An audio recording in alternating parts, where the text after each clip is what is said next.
সম্মানিত দর্শক শ্রোতা, আসসালামু আলাইকুম।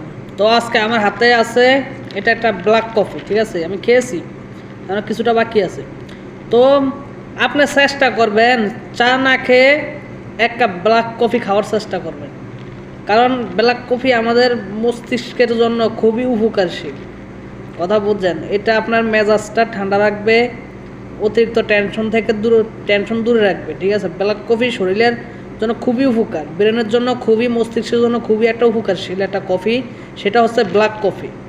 কথা বলছেন? এটা খেলে আপনার মস্তিষ্কে কোনো রকম চিন্তা ভাবনা থেকে আপনাকে দূরে রাখবে, আর মানে কি বলবো, আপনার মেজাজ ব্রেন সবসময় এটা ঠান্ডা রাখবে, ঠিক আছে? এই জন্য আপনাকে যতটুকু সম্ভব আপনি ব্ল্যাক কফি পান করতে চেষ্টা করবেন, আর নিয়মিত এক কাপ করে ব্ল্যাক কফি যদি পান করতে পারেন তাহলে তো আলহামদুলিল্লাহ ভালো। তো ভিডিওটা অবশ্যই শেয়ার করে দিবেন।